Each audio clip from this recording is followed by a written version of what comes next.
సచ్చిదానంద సద్గురు సాయినాథ్ మహారాజ్కి జై. Shri Sai సచరిత 201వ ఓవి 517వ page number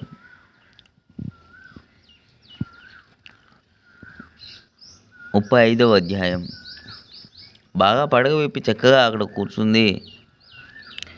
ఆ పరిస్థితిని చూసి అందరికీ మతిపోయింది. పశువులు ప్రయత్నం చేసి విప్పుకొని పారిపోవడానికి గొడవ చేస్తున్నాయి. సాయి ఆ రూపంలో ప్రకటమయ్యారని నేవాస్కర్కు దృఢమైన విశ్వాసం. పశువులను విప్పకపోతే వేరే ఉపాయం లేదు. ఎవరి అడుగు అయినా పాముపై పడితే అపాయం కాదు. దూరం నుండి ఆ పాముని చూసి నేవాస్కర్కు ఆనందం కలిగింది. శరీరంతా పులకాంకితమైంది. సాష్టాంగ ప్రణామం చేశాడు. సాయి యొక్క కృపాదృష్టి పావు రూపంలో వచ్చిందని తలచి పాము కోసం ఒక గిన్నె నిండా పాలు తెచ్చిపెట్టాడు. ఆ పాటిల్ మనోభావం ఎంత దృఢమైనదో అతని మనసులో అనుమాత్రమైన భీతి కలగలేదు. సరికదా పాముతో ఏమన్నాడో శ్రోతలు వినండి. బాబా, ఎందుకు బుసుబుసుమంటున్నావు? మమ్మల్ని భయపెట్టాలని చూస్తున్నావా? ఏం, ఇదిగో పాల గిన్నె, నిశ్చింతగా తాగు. దీనిని సేవించు. చిన్న గిన్నెడ పాలు ఏం సరిపోతాయని పెద్ద గిన్నె నిండా పాలు తెచ్చి నిర్భయంగా దాని ముందు ఉంచాడు. బాయలని మనసులోని భావనల వలనని పాల గిన్నెను పాము వద్ద ఉంచి తను వెళ్ళి మరీ దగ్గరగా కాక దూరంగానూ కాక మునుపటి స్థలంలో కూర్చున్నాడు. అతని ముఖంలో పాముపై ఉత్సాహం కనిపించింది. పాము ఇంట్లోకి ప్రవేశించడం భయపడాల్సిన విషయం.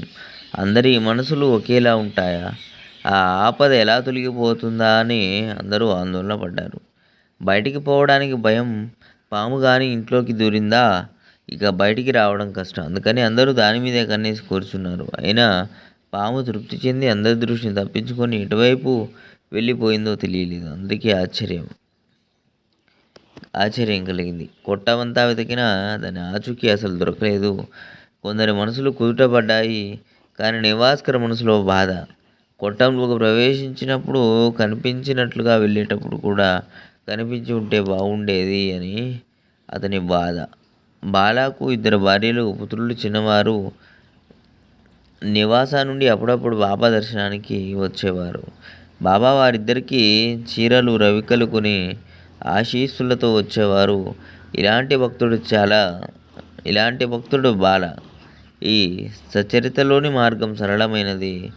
ఈ సాయి సచరిత పారాయణ ఎక్కడెక్కడ జరుగుతుందో అక్కడ ద్వారకామాయి మరియు సాయిబాబా కూడా నిశ్చయంగా ప్రకటమవుతారు.